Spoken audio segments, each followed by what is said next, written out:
If you're a leader or an aspiring leader in the business of lifelong learning, you're in the right place. I'm Celisa Steele. And I'm Jeff Cobb, and this is the Leading Learning Podcast.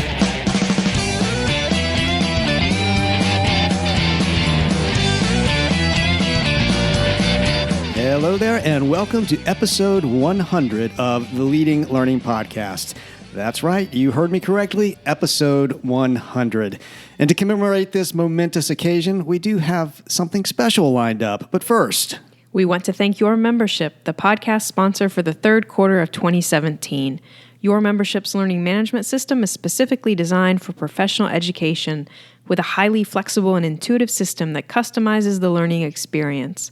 Your Membership's LMS seamlessly integrates with key systems to manage all of your educational content formats in one central location while providing powerful tools to create and deliver assessments, evaluations, and learning communities.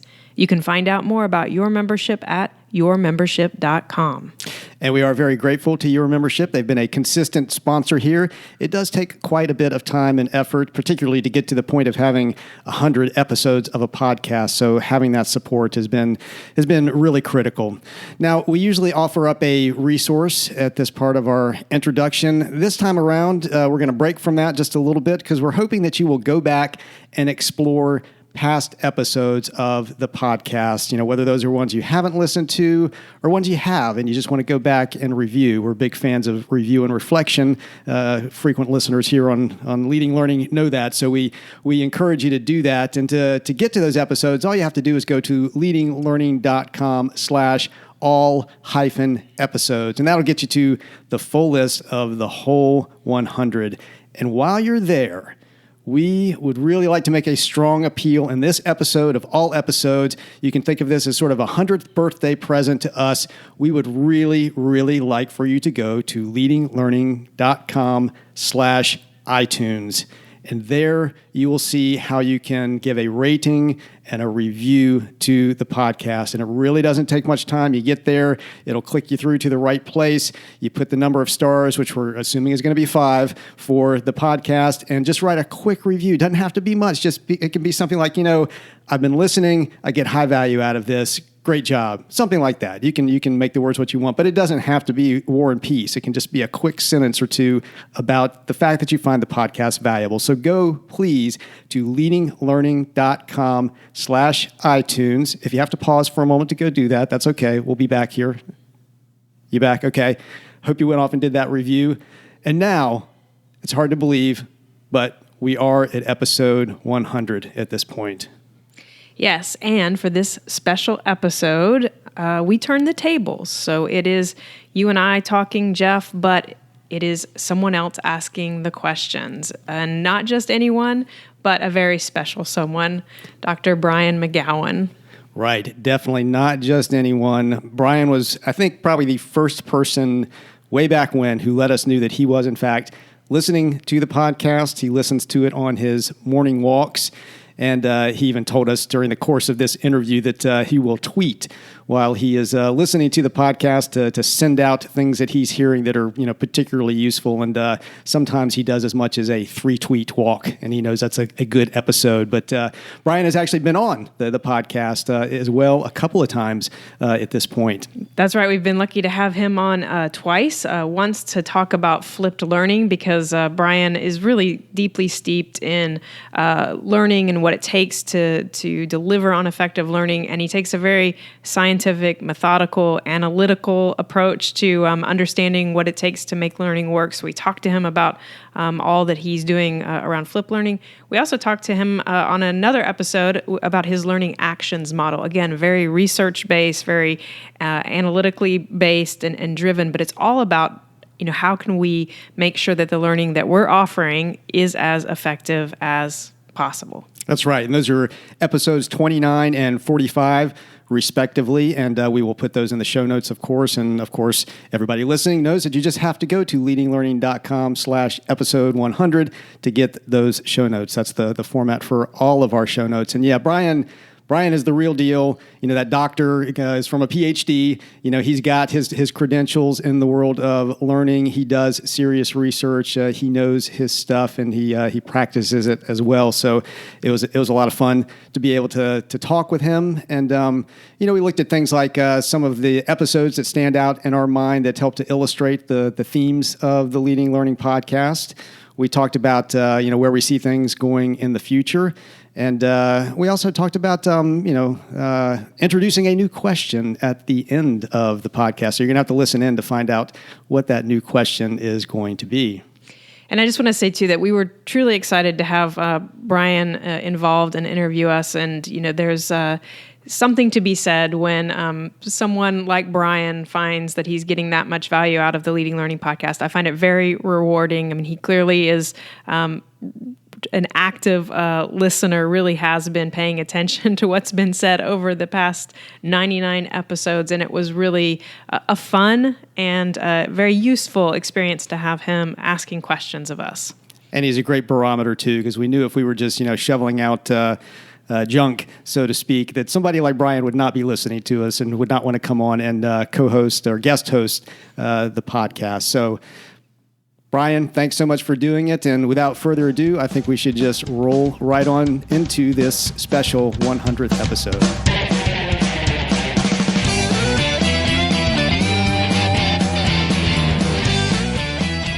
Hi there, this is Brian McGowan, guest hosting the 100th episode of the Leading Learning podcast.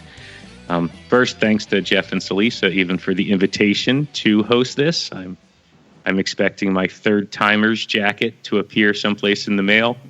So Jeff and Celisa, you've been providing this service to a community for 2 years now, almost to the day. So 100 episodes. I consider myself a little bit of a super fan. We've been talking about this for at least a year and a half. I have listened to every podcast of the Leading Learning podcast on my morning walks. It's my habit. It's how I stay involved and informed. And so I know I personally am very much looking forward to this conversation. And I hope that I can do it justice, stepping in as a guest host. We're just so glad to have evidence here that somebody does listen to the podcast. Yes, thanks, Brian. I can promise you that I'm not the only one. In fact, I've developed a unique skill from listening to the podcast for so long. I can now go for a walk and tweet while listening to a podcast because some of the things that I pick up, I know, as I've listened to several of the episodes, I feel that I need to immediately share. And we can probably go down through the Twitter stream for the last 2 years and track almost every walk that I've had or many of the walks that I've had where I've been listening to this podcast. Now that's an interesting form of learning analytics right there. I might have to go back and do that. It's certainly a behavior change and maybe a little performance change there too, as I've learned to walk and type more effectively. So here, I think if you guys are comfortable with it, we've got a brief agenda today. It's going to be one of those best of shows, if you will. So as Celisa, Jeff, and I were preparing for the episode, really there's three principal areas I think the episode might cover. One, very much interested. I hope that everyone appreciates a little bit of the backstory. So we'll, Jeff and Celisa, I'll ask you a few questions about the backstory, the origin story, if you will, of the Leading Learning podcast. And then maybe you've done a little homework, I think. We'll challenge you to think through what the takeaways, the biggest pearls that you learned as you were doing the various interviews over the last 2 years. And then time permitting, I think we should be able to manage this, dig in a little bit to the future of the podcast. Does that sound like a good plan of action? That sounds fantastic. Right. So maybe we can begin 2 years ago. I would imagine a little bit more than 2 years ago, since the first episode aired September 8th, 2015. 2 years ago, the two of you decided that a Leading Learning podcast would have some value to the community. Can you walk us through the origin story a bit? So this is Celisa, and I'll kick things off just by saying that you're right. We did start a little before that first episode aired because we had, I think, 3 or 4 in the can before we aired the first one, just so that we could make sure that we had things going and ready to continue on. And really the impetus in part was around the Leading Learning Symposium that we were launching that October. And so really saw the podcast as a way to start to engage around some of the topics and issues that we saw as being really top of mind for those leading a learning business at their organization, and to be able to talk to some of the people who have thought about what it means to lead learning, who could provide some insights into what it might take to be effective. And Jeff, I'm going to give you credit really for the original idea. So I want you, of course, to add to the origin story in terms of why a podcast and why then. Well, I'm just a podcast junkie myself, and I take particular pleasure in hearing myself on the air. So I, had to have some way to do that. But no, I had started a couple of podcasts previously. One for my Mission to Learn blog, and I did a series of podcasts when I was about to launch the Leading the Learning Revolution, my book. And actually, when I did the interviews for that book, I captured them as podcasts, and then continued on a little bit before that, and just felt it was a great way for me to do some of the research and learning that I needed to do for that book, and that applied also to the symposium that Celisa was talking about. And then obviously, a great form of content marketing, a great way of complementing, in that case, the learning in the book, in this case, the learning that was going to go on at the symposium. And, it was really a very loose form of flipped learning, which I know is an area of focus for you, Brian. So we just felt, there was a lot of value in it. And we also felt that we like to practice what we preach, and we're big advocates of, doing different forms of education, doing different forms of content marketing. We, tell our clients to do that. We tell our audience to do that. So, if we're going to tell people to do that, then we darn well better have experimented with ourselves and tried it out. So it's interesting. So 4 or 5 different value propositions that you guys have stated, and it seems like one's missing. Every episode I hear the two of you just almost like the passion, the joy of interviewing these thought leaders. So how much is there? Is it nerves? Is it just your own hunger to learn from these folks? But it seems you really enjoy these conversations. Yeah, absolutely. And I'm glad that joy comes across. I mean, it is for me really a privilege to be able to interview the folks that we talk with. I especially love it when I can view some of their work, read some of what they've written, see some of what's out there before I get to talk to them, and really try to come up with what are those questions? What are the things that are interesting to me? What would I like to know more about? And the hope there, of course, is if it's interesting to me, if I want to know more about it, hope that the listeners do as well. I'll add to that. I was actually just today listening to a podcast, because I do listen to a lot of podcasts, and it was an interview with Larry King, and he's done close to 60,000 interviews during his career, which is just, dumbfounding to think about. But it, made me think about the fact that somewhere along the line in doing the podcasting, I realized that I liked interviewing people, that I probably didn't rate myself as the world's best interviewer, and that it was something that I really wanted to try to get a lot better at. And so I've found as we've gone along with the podcast that I'm listening to people like Krista Tippett, I'm listening to people like Tim Ferriss and how they interview and trying to get good at it. And I think they have that passion that you're talking about, Brian. So I'm glad to hear it in our voices as well. Yeah, there's absolutely no doubt. And with some of those other interviewers or podcasts, it's really this open-ended conversation. The way that you guys structure it, you're bringing these thought leaders on who have a specific expertise.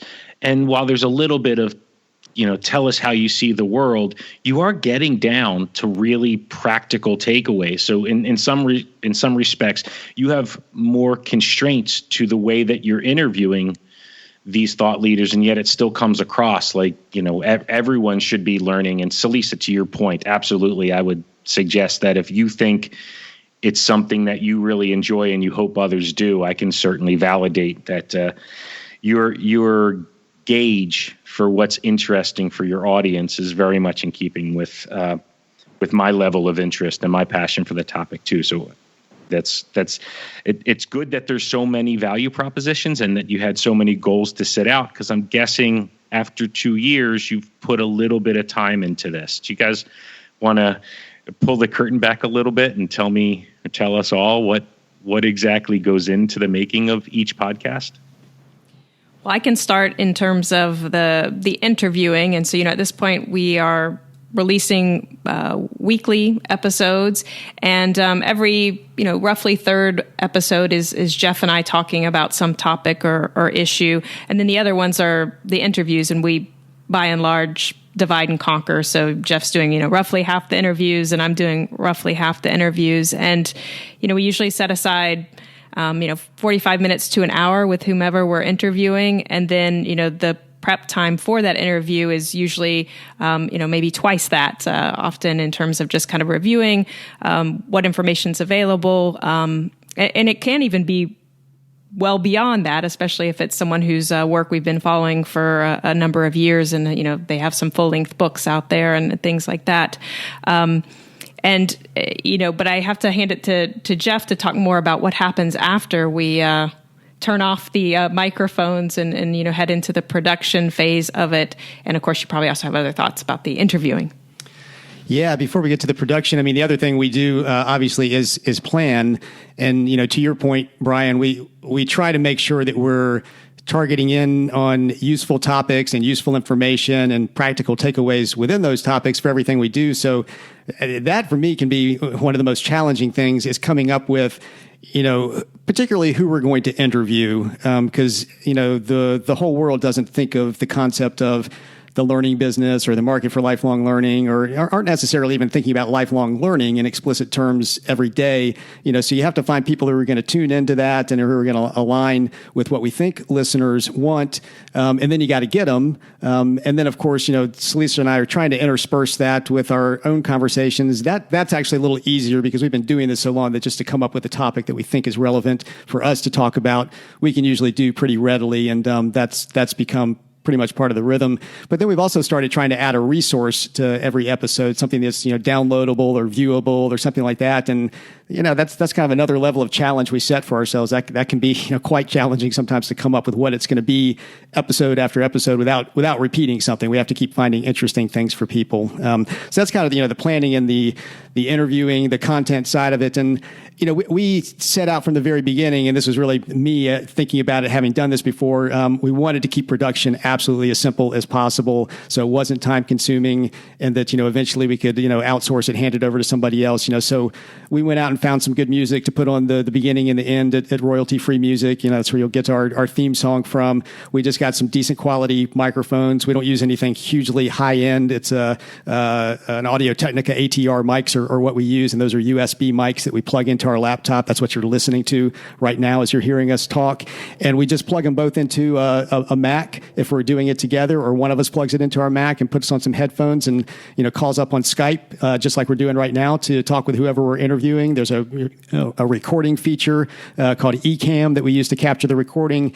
And then we just pull it all down into GarageBand, and we have a very minimal editing approach. We've already got the intro and the outro pretty much nailed. So we're just, putting in the interview content or our conversation, and maybe doing some minimal editing here and there to get rid of pauses or background noise or that sort of thing. But we definitely, we don't have a huge production team here, and we haven't started outsourcing it yet. That's probably something we'll do at some point. But just try to keep it really simple. And I'd say the production itself doesn't take more than an hour or so to do per episode, if even that.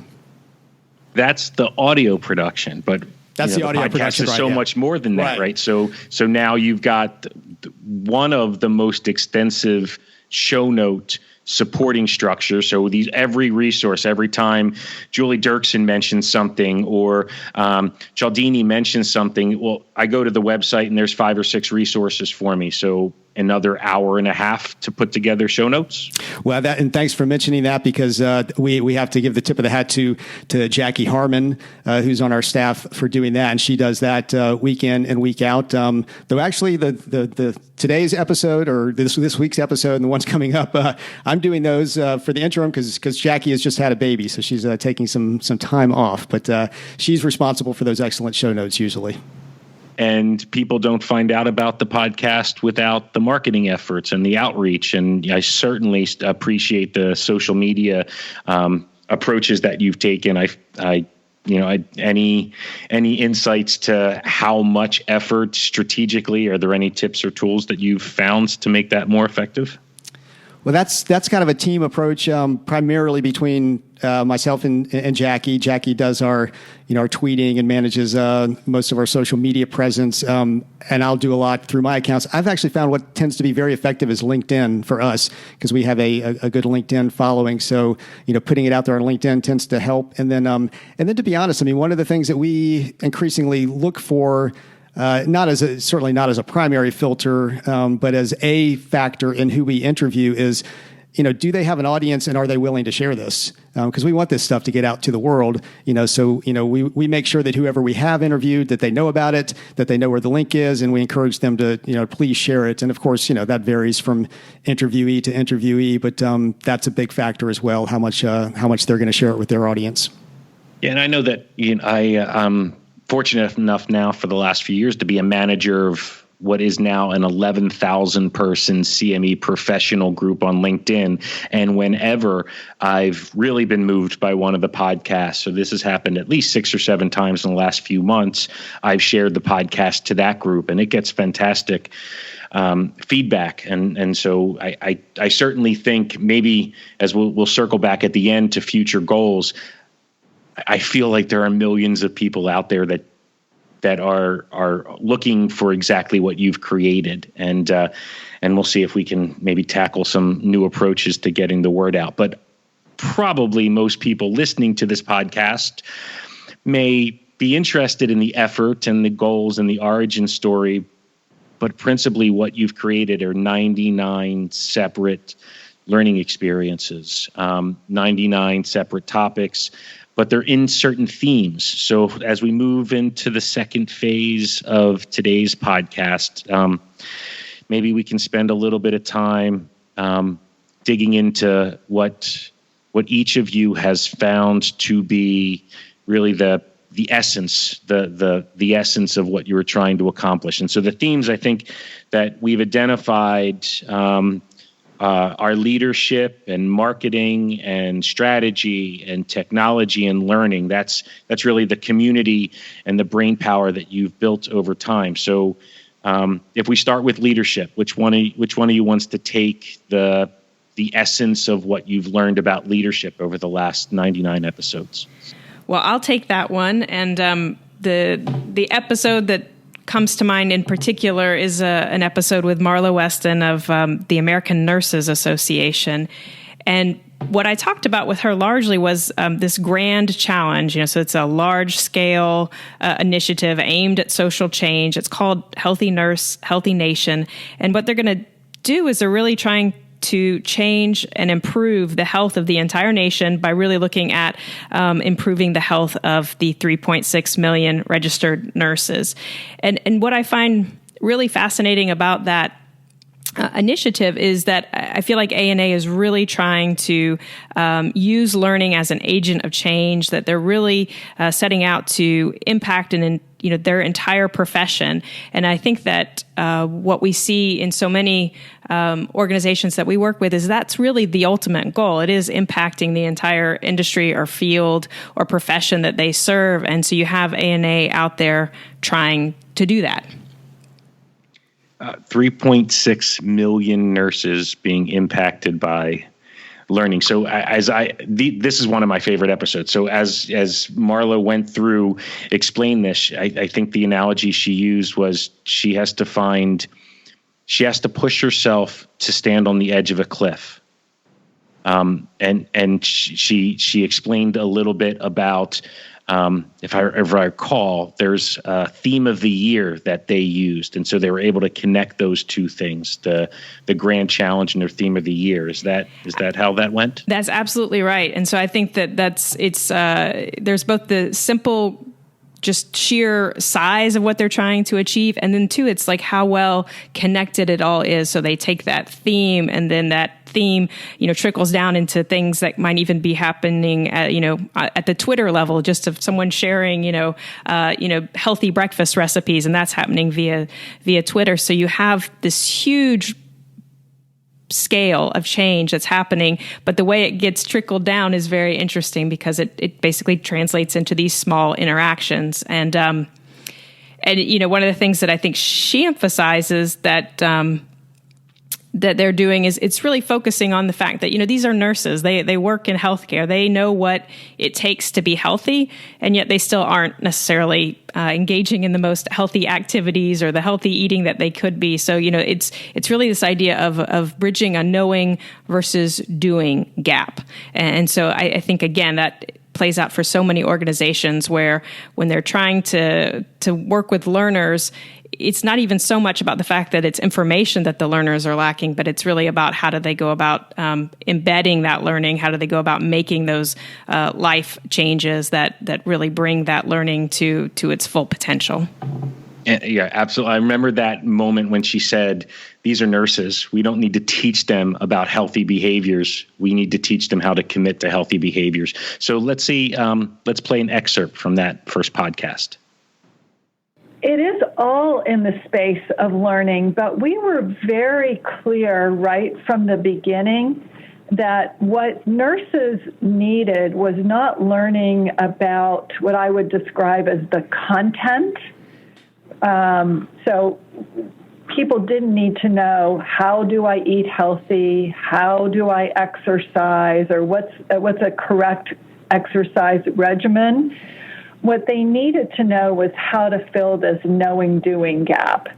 So what are the factors that make change happen? How do people who really improve their health do that? And we recognize that part of what's important for us as we go through this process of learning and we teach our patients and clients is that we're honest, that we're all also on this journey. And so how do you simultaneously convey to people the goal of ultimate health and knowing that you're personally not there yet, but that you're working on it? And how do we have those conversations? So that was really one of the big areas of learning. The second is, how do we simultaneously utilize what I would describe as the traditional methods of learning? We've done some webinars. We've just actually did a day-long retreat around this in one of the beta states. But how do we embed learning in everyday activity? So how do we use social media to help people learn about this and share their learning and share what's working and what's not working? Any other thoughts about a key nugget you took away from Marla? Well, I just really think that, again, what they're trying to do in that knowing versus doing gap really is that's the nut that so many organizations are trying to crack. And, if you can go out there and embrace large scale, change and really try to get at it that way, there's possibilities to really be effective. Operating at the edge of the cliff. That's a great one. Okay, so our second theme for the day is marketing. And Jeff, do you want to walk us through the pearl that you found? Definitely. And so, we focus on marketing. We're obviously called Leading Learning, the podcast is, but, we have this whole framework for what it means to lead learning. And part of that is that you do have to market effectively. You have to be able to get things out there and convince people to engage with them in order for any learning to really happen. So, we've had quite a few episodes on marketing. The one that I really love, partly because it was a bit of a dream interview for me, but also partly because I think it really shows how marketing and learning tend to overlap, is an interview with Robert Cialdini. And Dr. Cialdini, for listeners who may not be familiar with him, wrote a book called Influence back in the 80s. And influence has had, appropriately enough, tremendous influence in the world of marketing, but it really comes from the world of social science and behavioral science. It's all about how behavior is impacted by things that people do and how you can impact behavior. And so, that's what you're trying to do with marketing, and that book has certainly been embraced by marketers, but that's also what you try to do with learning, obviously. So, this is a dual purpose interview in a way. And the clip that I want to highlight from that interview is him really talking about a learning situation, because it's kind of your typical meeting type environment. But then he, just makes it so clear that small changes, those nudges, as people hear in other contexts, can make such a difference in what's actually going to happen. And in this case, in a learning environment, but the same obviously applies in a marketing environment. So let's hear that excerpt. Well, I know your listeners are often in the learning business. There are meetings and so on. Right. Well, here's the question. What music should they be playing for people as they walk into the room? What's the goal of the meeting? It's not just, let's put an up-tempo song to get people's energy up and get them, moving in a positive direction. No. What's much more precise than that? Is that meeting designed to produce a receptiveness to change? Is it designed to produce unity? Is it designed to produce energy for achievement in the next quarter? What is? Well, you can choose a musical selection that's consistent with that concept and set a frame of mind that makes messages that fit that concept more agreeable. So that's one thing we can do. Here's another thing. Very often when there's a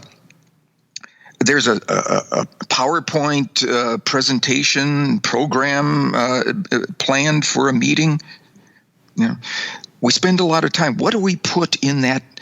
What do we put in those images, those frames of that message? Here's my question. What's on the screen when people walk in the room? There should be imagery that's consistent with not just the brand or the logo of the organization, no, with the goal of the meeting. Right. In fact, of that particular session. So, again, I love that because it's small stuff. It's music. It's what's on the screen. These are the types of things that any organization can do. You don't have to have the high-powered marketing team to make this kind of stuff happen. It's just being thoughtful about how you're trying to set the stage for whatever change you're trying to make, whether that's learning, whether that's marketing. But we went on from here, and I'll cut to a little bit of a later clip in this same segment of the podcast because, along those lines, there's a question that I really wanted to ask him that I knew coming into the podcast I wanted to ask him, having read Persuasion, and that was, if you ask the right question of lifelong learners, can you actually kind of persuade them to act like lifelong learners in a particular situation? And here's what Bob had to say. Often the purpose of, say, an association meeting is to bring people together to learn. They're there to be educated, either formally or informally. And ideally, that organization wants people to walk out and actually have learned something, actually have retained it, actually do something in their day-to-day life. I mean, is as simple as, potentially posing a question, or maybe it's, flyers on the table or whatever, along the lines of, do you consider yourself a committed lifelong learner or something like that? I mean, would that work? Is that... That would work. Do you consider yourself an a committed lifelong learner? Here's what happens when you ask that question. It sends people down a particular memory chute, right? Where the target is times when they have been a committed learner throughout their life. They will find those hits if they're in that room. They will find those hits, and now they will be readied for information that's consistent with that side of them that's just been brought to prominence in consciousness. And so there you have it. All you have to do is ask people whether they consider themselves to be committed lifelong learners, and voila, you're gonna bring that out in them and potentially make any educational experience that you're putting out there that much more effective.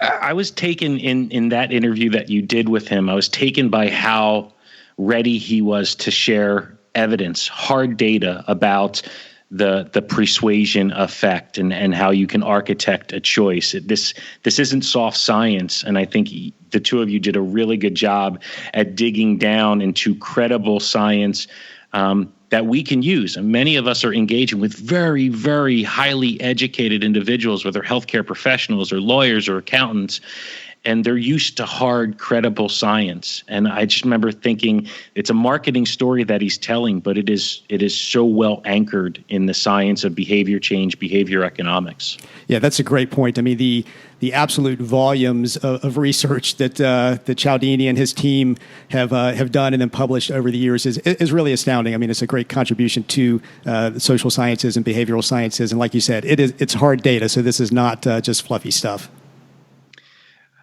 All right, so we're 2 down. I think we have 3 topics to go. The next one up, I'll spin the wheel, and strategy is the answer. So who wants to take the strategy conversation? I'll take that, Alex. Let's see. So for strategy, I wanted to talk about an interview that I did with John Mancini. He's a past president and CEO of the Association for Information and Image Management, otherwise known as AIM. And he currently bears the title of Chief Evangelist. And as part of that, he does a lot of writing and speaking and is certainly a thought leader in areas like information management and digital transformation. And both of those are really big factors, of course, in the current learning landscape. And so, wanted to talk to him about that. And, he told the story, which I think we know all too well, which is that, there's just been so much disruption in the learning space over the past few years. Technology has come in, competition has gotten fiercer. All of these things that we know. But it was really interesting to get to talk to John about it because he has such a clear view of content marketing. And I wanted to talk to him though about content marketing as it relates to education, because I certainly think there's a connection there that a lot of the best content marketing is education driven. And so this is what he had to say about that connection. For us, for everybody, marketing has always been this one-to-many exercise. And, we would broadcast out messages and they were pretty undifferentiated in how they were communicated. And then we hoped that some fraction of people would hear them and they would come to us. And what technology has changed is that, it's put the consumer of those messages in the driver's seat. And so you have to be much, much more responsive to the needs of the listener rather than the person actually making the broadcast. So for us, what that has meant is that we've really embraced content marketing and particularly inbound marketing. We use a product called HubSpot for that. It's been pretty transformative in our business in terms of thinking about how we interact with our members and customers. And what it's allowed us to do is really understand in a much more nuanced way what people are interested in, what the issues are that they're trying to deal with, and then try to adjust our product offerings, including our educational programs, to be responsive to that. Mm-hmm. And so, over time, I think, that one size fits all just disappears, and you've got like many, many markets of smaller pockets than you ever did before. So what I really like about AIM's approach that John's describing there is that it's both a very big picture approach to marketing, really understanding your audience and what they already know and what they need from what you have. And it's also very practical and detailed, so you're using specific technology to really make sure that they understand how their members are engaging with those, 11 different, topics and technology clusters that they have figured out is the right fit for their audience. So again, it's a little bit like what we were saying with Marla in terms of it's this, you have the big picture, you have the broad change that you want to see happen, or you have the broad understanding of your audience, but you also have to get down and be specific. You have to, know what kind of little Twitter campaigns you're going to run, or you have to know what those 11 technology clusters are and be able to put it out there. So I think it's a great example of, you have to be both big picture, have the strategy, and you have to be tactical. He used, at one point in that podcast, he used a term I hadn't used before. It painted a picture for me about strategy. And certainly we had heard about Kodak and Blockbuster and even Uber and these large disruptions. He said at times to be strategic, you have to identify whether you put the toll booths that you have in place are on the right avenues or something like that. And that idea that we've been using these toll booths from societies and associations, this is how we generate revenue. These are the deliverables that we think our members want. And what happens if there's a new road that's built and all of a sudden people are circumventing you? Was Mancini the one that had described participating in a LinkedIn or a lynda.com educational activity? Yes, he's done some content development for them, and so I think that he was talking about the sort of, that's a different way of interacting with your subject matter experts, and maybe associations should be thinking about that way of kind of interacting and forefronting expertise and content in that same type of entrepreneurial kind of and for-profit sort of move that you have a lynda.com engaging in. So to connect those pieces, it was like, what if we totally miss the reality? He had no idea that lynda.com had this super high production value. And he said there's no way any association he's been a part of could ever do that. And so there's a toll booth that they've had in terms of creating content and supporting professional development. And he said a light switch could flip, and all of a sudden that's no longer on the radar of association members. And so that I think that's how he got into that whole HubSpot conversation around, we need to have a much greater ability to understand who our members are, even if they may not know who they are. Absolutely. You're a very good listener, Brian. I'm a super fan. All right, so we are three themes in. The fourth theme, near and dear to my heart, and one that I think you have touched on in so many episodes and done so. I'm really not sure there's an episode that's gone by where this theme hasn't been touched on. But Jeff, do you want to walk us through a great takeaway that you've learned this year around technology? Sure. And this is, with one that's also obviously near and dear to our hearts. We do so much with technology. That's kind of how we fell into this whole learning business in the first place, as we got involved with e-learning back in the middle of the go-go 90s when it was, part of the .com boom. So we've been tracking technology ever since then. And we get involved with some pretty high-end, high-priced stuff. We do a lot of learning management system selection, those sorts of things. But what I really wanted to do in exploring technology on the podcast is to, along the way, find those places where you don't really have to have big technology to potentially have a significant impact on who you're trying to serve. And so, for the episode, I wanted to highlight along those lines. It's the interview that I did with Derek Warnick and Scott Kober at CME Palooza. So this is in your neighborhood, I guess, Brian.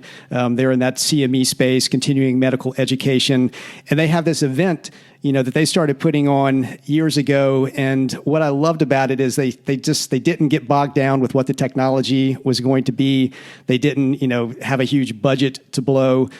They were able to do something that was pretty simple in terms of the technology and really low cost. And the clip that we'll roll here basically has them talking about just that. CME Palooza it's an online event. They do a fall version and a spring version of it. But the whole thing takes place online with, people delivering content online, people participating online, basically a virtual conference of sorts. And in this clip, they talk about, what that technology is behind it and, what it's costing them to do this.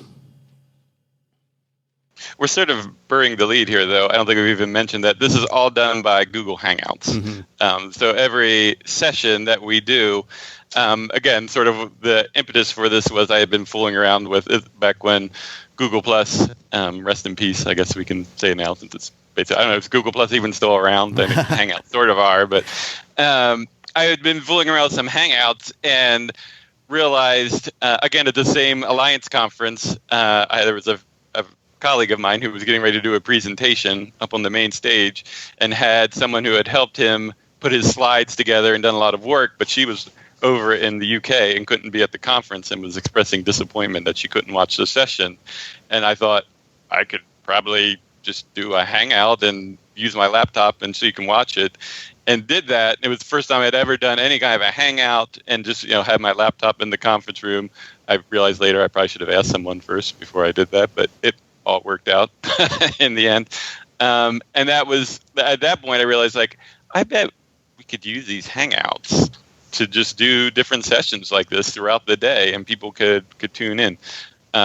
So we use a combination of, our website is, we use a WordPress website, and so we have a page where we, every hour we put up the next streaming video for the next session, and we go throughout the day doing that. And you said, that was burying the lead to not say that, but another part of burying the lead is this is free. I mean, people don't have to pay to do this, right? That is correct. Yeah. Go ahead, Scott. I interrupted. I think that's always kind of one of our principal tenets is, it's free for anybody to watch. You can watch live. You can watch the archive version. We have every session since Derek started this on his own in 2014 is up on our website. And not only is the conference free to anybody who participates, but we spend, I think, about $20 a year. Actually, $18 a year. That those are our out-of-pocket costs for the conference. So this is sort of a really a do-it-yourself conference from every perspective. And so as you hear there, I mean, they did not go out and, license a huge learning management system. They have not spent, millions of dollars. But, I think within the niche that they are serving, this works extremely well. And they've had, very solid reception for CME Palooza, and then they have a lot of fun with it too. I mean, they're creating learning, they're connecting with people, having fun at the same time. And again, not blowing a lot of money or staying up late at night worrying about their technology. And, I just really like that as an example of what technology makes possible with learning these days. Yeah, I've known Derek and Scott for the better part of a decade. I was fortunate enough to be the first presenter on the first ever CME Palooza. You cannot meet two more invested individuals in trying to, from their own passion, their own hobbies, they're really interested in trying to figure things out that in the past would be a committee and a society and a diverse group of stakeholders, and they'd spend 8 or 9 months putting something together, and they're operating within old pricing models. $18 was the cost to run the first year worth of CME Palooza, and they've now got probably close to 100 different sessions. In fact, I've lost track now in terms of the number of CME Palooza conferences, but October 18th, 2017 is the fall conference coming up. And that's right. It's free, and they really try to They try to provide the community with not only accessible education, but accessible opportunities to teach. Right? No one really gets turned down. It's a community, almost a consensus of what makes it onto the agenda. And while inexpensive and accessible, I think, if I recall, Scott and Derek both admitted that they don't have great metrics. It's not a full service LMS that you can get for $18 through WordPress, but in terms of creating content and getting it out and putting it in the hands of individuals who are lifelong learners, I've known it for a long time, but I think you did a great job in that interview revealing who Scott and Derek are and what they're trying to accomplish. Well, and the thing I would want to add about them, and this builds off of your comment about their passion, I put this in the technology category, but this could just as easily go in the leadership category. I mean, these guys are leaders in their particular arena. And, and it was because they were simply passionate about it. They cared about it, and they looked at what technology could do for them, and they did it. And that was that. And not lost on either one of us is the fact that, as Scott did mention, they've grown this to the point where they now are bringing on sponsors, and they now are generating revenue, and their costs have not gone up significantly, but they may be bringing in 4 or 5 figures per occurrence of CME Palooza now, because they have sponsors for the text line, and they have sponsors for the question line, and they have sponsors for the lunch symposium and the breakfast symposium. So what was grassroots and was a passion play for both of them has turned into something a little bit more. Another, I think, great takeaway of what technology can do for you. And Scott did mention that Derek is now driving a Corvette, so obviously a lot of success there. I will mention Derek did just buy a snowblower off of Craigslist last night. So, I mean, he's clearly using the money. Clearly rolling in it, yeah. Off Craigslist. Okay, so we've got 4 topics down. And the 5th topic for this episode, I imagine we'll go back over to Celisa. Leading learning podcasts, our 5th theme is going to be learning. That is right. And so I wanted to highlight an episode that I did with Julie Dirksen. She wrote the book called Design for How People Learn. She's a learning strategy consultant, an instructional designer. She has lots and lots of experience trying to figure out the right educational and learning experience for different situations. And I found it really useful to hear her really talk about, what it takes to have some effective instructional design as part of an educational experience, and she really is well aware of the science kind of behind instructional design and also behind behavior change, and I think that's an area where she's begun focusing more in recent years. And one of the things that she brought up during the course of the interview, there was a lot of very useful practical stuff, but one of the things she highlighted was a problem. One of the big challenges that I think we have altogether in any kind of learning endeavor is getting effective feedback on what's working and what's not working. And it's a tough problem because a lot of times we're teaching things that are going to have a very diffused impact in the system. They're not going to be immediately visible. If it's something that, if it's a really visible behavior, so I'm teaching people to wear their safety glasses when they go on the factory floor, then I can just kind of go out and I can be like, people wearing their safety glasses, they are great, and it's very visible, and I can go head count or whatever and know, yes, it's working, or no, it's not working. But most things aren't quite that obvious, especially, with professional organizations, you have this sort of ongoing professional development, and then it becomes this sort of big question of what are we doing that's really effective and what are we doing that's not so effective?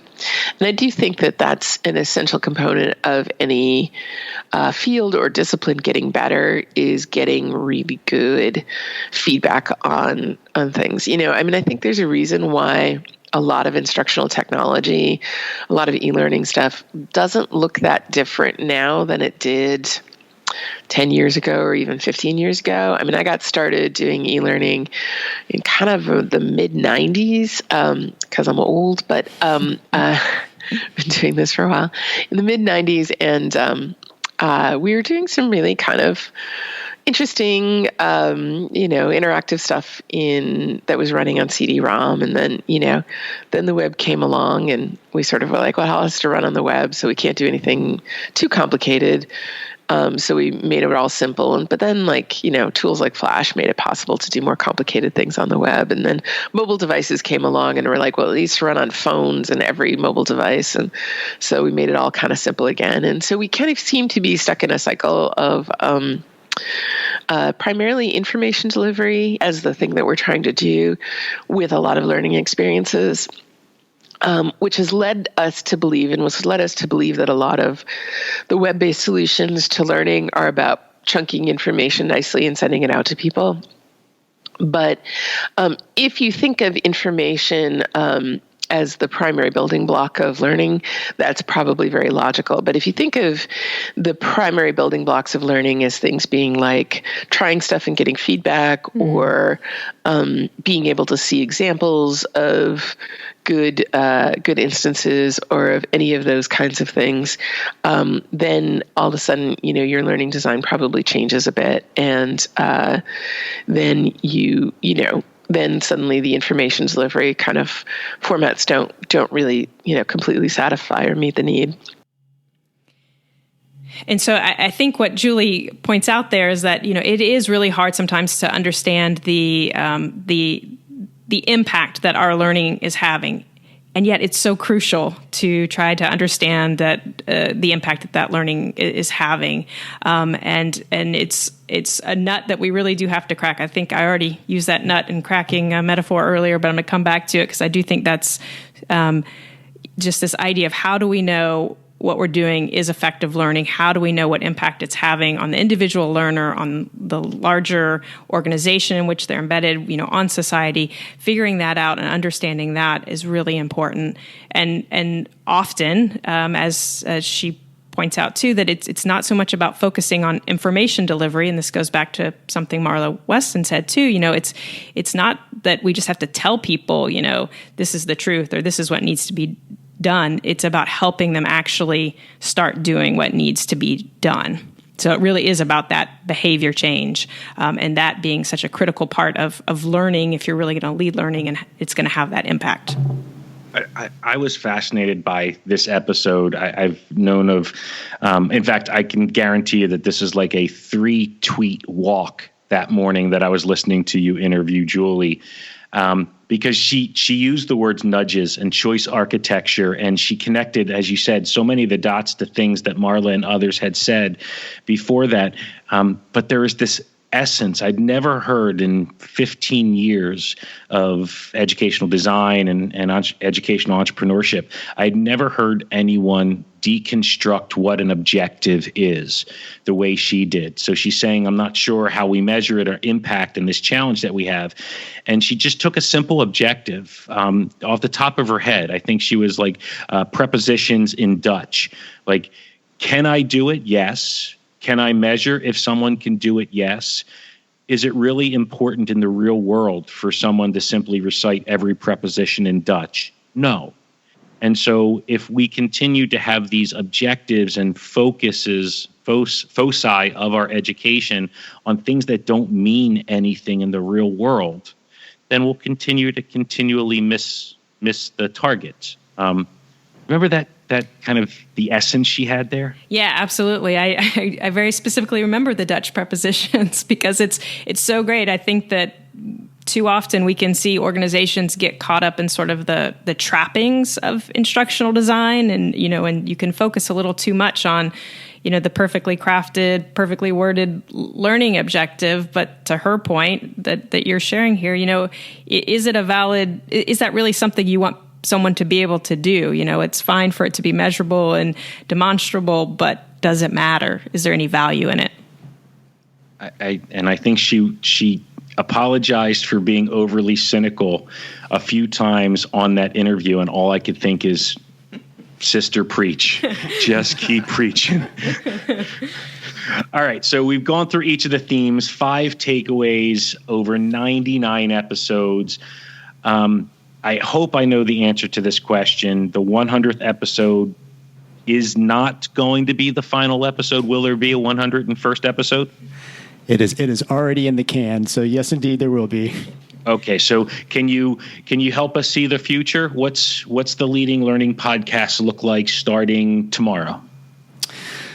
Well, starting tomorrow, it's probably going to look similar because we'd already done some recording before we had this conversation with you and put sort of our future lenses on. But as we roll forward into September and October and beyond, we definitely want to really dig in and see how we turn this from what we think is a very good podcast. We've gotten good feedback on it. How do we make it a great podcast? How do we make this something that is just, to go back to Julie Dirksen, something that is just really valuable, that really matters for the people that we're reaching out to. So, there are a few things we have in mind as far as that goes. One is that we do want to think a little bit about who we are reaching out to and potentially trying to reach a little bit more broadly. We, just because of our history, have really thought of our audience as primarily being folks from trade and professional associations, and they do represent a big chunk of the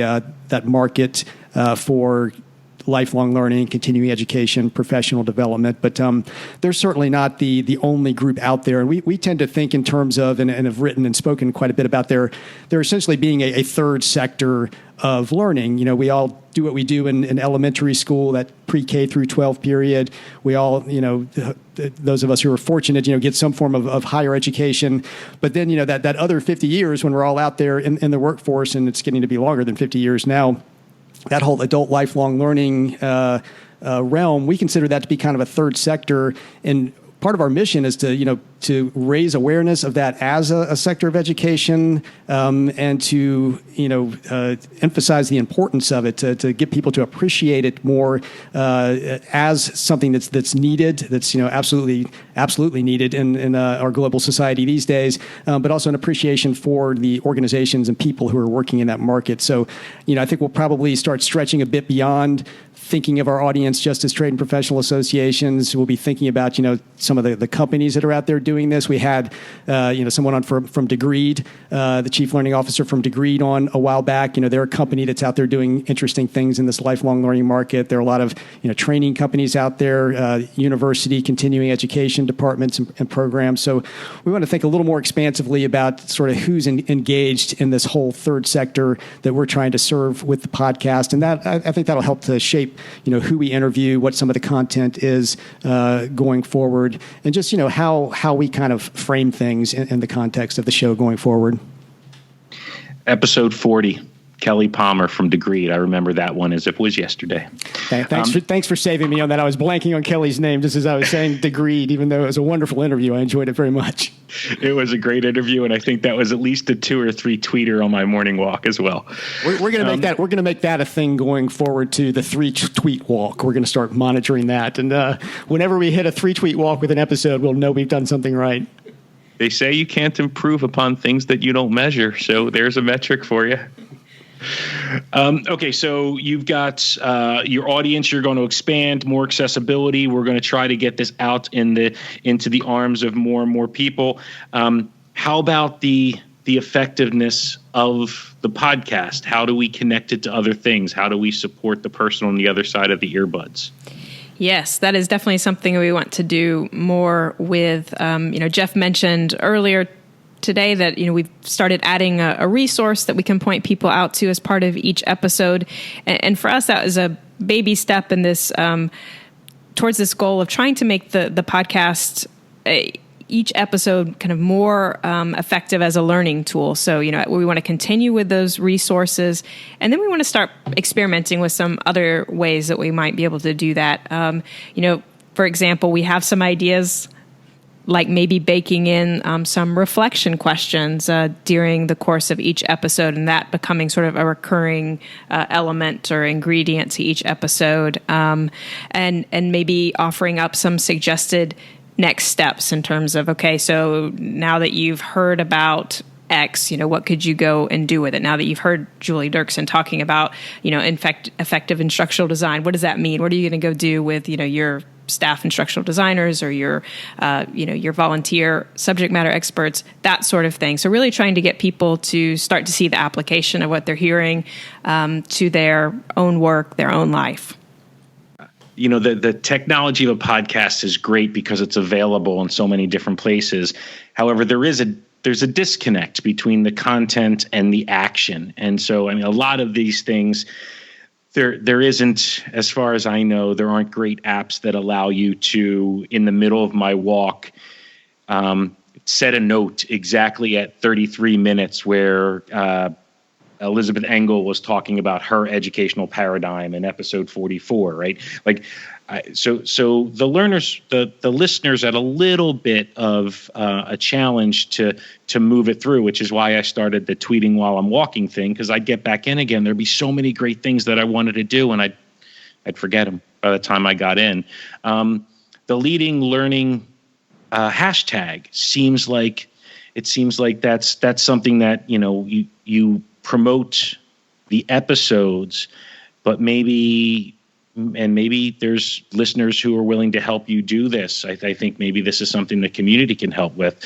But during that week, during episode, week 34, when you're talking with John Horrigan, maybe that next week, people can use that hashtag to engage, to have more questions, and potentially, it's just an idea. Potentially, even the person that you're interviewing for that week could participate in that Twitter conversation, extending it beyond that, 24 minutes or 35 minutes of that one podcast. Is there a way to connect the speaker back into the community and extend that learning experience? Yeah, I think those would be great. We've been fairly haphazard about the use of the Leading Learning hashtag, which has mostly been we haven't set that as a focus and been strategic at least about that part of things. So I think that is something we do want to get more strategic and focused about going forward. The hashtag I think is certainly an area we could do that. We've experimented here and there with different forms of community. Obviously, a hashtag is a pretty loose and formal approach to community, but we may try some more formal approaches going forward. We do have a modest community that we have together on LinkedIn that we've not made as strong of efforts as we could to kind of loop into the podcast and connect those together. So that might be another area as well. And you've got my brain spinning now too about the creation of a podcasting app that is actually really good for learning. Because I use Overcast, and Overcast is nice, and I think you can sort of tweet out to a particular part of a podcast pretty easily, but I'm thinking of like a Kindle type experience where you can take all the notes and search your notes and do all sorts of other stuff along with the podcast. It'd be great. I don't know that we'll be the ones introducing that, but it'd be great to see somebody introduce something like that going forward. Episode 45, Learning Engagement and the Learning Actions Model with Brian McGowan would probably be a good place to start. That's exactly right. All right. So at the end of every episode, I believe almost every episode that you've had an interviewee, you've ended with a question. Can you guys tell me what the question has been for those first 99 episodes? Well, we have asked folks how they approach their own lifelong learning. So, it's the Leading Learning podcast, and we're talking to people, and we're sort of making the assumptions that they're lifelong learners, and so like to hear how they go about structuring that approach. And in almost every one of those conversations, the individuals have described using social media, trying to dedicate a habit or dedicate specific time to engage around lifelong learning. Once someone said, "Can I just tell you what I wish I would do? Because I'm not really good at doing what I actually do." And so there's themes that have emerged. And after the 20th or 30th interviewee, those themes were pretty well established. So moving forward, if we acknowledge that in that collective 99 episodes, we have now at least 50 or 60 experiences of what leading learners, stakeholders, C-level individuals in many cases, how they embrace their own lifelong learning. If we button that one up and say we've learned enough about how leaders learn, where do we want to go? What's going to be our sign-off moving forward? Well, we have a new question that we want to roll out that still is obviously tied to learning, but we want to ask folks what their most powerful learning experience has been as an adult. So, kind of post-formal education. And by involved in, we mean that sort of is open for them if they have been in the facilitator or provider sort of role in that learning experience, or them engaging as a learner. But I think it will be interesting to hear what people have found to be particularly powerful. And of course, if they don't get into it as part of their response, we'll follow up with the obvious sort of, why was that such a powerful learning experience for you? So as we wrap up the 100th episode, the celebration of 99 episodes of the Leading Learning podcast, do the two of you want to be the first to answer the question, or do you want to be the first to ask the question? I'll be happy to take a shot at answering it, though I realize, because I was thinking about this a little earlier, I was pre-prepped, but our interviewees will be as well. We tell them we're going to ask them this question so they have a little bit of time to think about it. But I've realized now in thinking about it, I'm probably cheating a little because I was not completely done with my formal education. I still had grad school ahead of me, though I wasn't probably sure of that at this point. But this was after I'd finished my undergraduate education. And I probably put lifelong learning into a number of different sort of categories of types of experiences that have been just tremendously impactful. And so, for example, becoming a parent, of course, I think is, incredibly impactful to everybody. And there are any number of experiences along those lines. Or in our case, we're entrepreneurs and starting companies. There's no way that you can't learn a lot from that. But the other big bucket, or another big bucket for me, is travel and, what happens when you travel. And I think one of the most impactful learning experiences for me in traveling was the first time when I was, 23, maybe 24 years old. And myself and a friend took off and flew to Africa and landed in Accra in Ghana late at night. Got off the plane, and as the beginning of a much larger trip, spent a week in the middle of Ghana in a little town called Brimanasi-Kuma. And, for a 23, 24-year-old from kind of the middle class south of the United States to suddenly land in a West African country, no Google at that point, no Google Maps, nothing to really guide you other than your own wits, and to kind of have to figure it out, and to go into this place where the first thing that strikes you is, for the first time in your life, you are clearly the minority. You didn't look around and see other Caucasian faces at all. We were the minority, and to realize in that experience just how truly diverse the world is, how absolutely different life is for other people than what we have experienced. And I think, it probably came to mind right now just because of some of the obvious things that are happening in our country and the kind of the closing of the American mind, it seems, in many ways. But for me, that was one of the most eye-opening experiences that I'd ever had. And I think it's influenced my life, and it's come back to be something that I think about again and again after that point. That's a pretty high bar to set. Salisa, do you want to be the second person to ever answer the new question? I don't think so. I think I'm going to beg off. I'm the consummate interviewer rather than the interviewee, and so I look forward to posing that question to the first. I think I'm going to first have my chance in 2 days from now to ask that question of someone. All right. Well, I look forward to joining you guys in maybe 2 years for the 199th episode and the 200th celebration. So thank you for the opportunity to interview it, and thank you for all the learning that you've provided me over the last 2 years. Hey, thanks so much for listening, Brian, and for being here today and being a co-host. Yes, thank you, Brian. It's been wonderful. Bye-bye.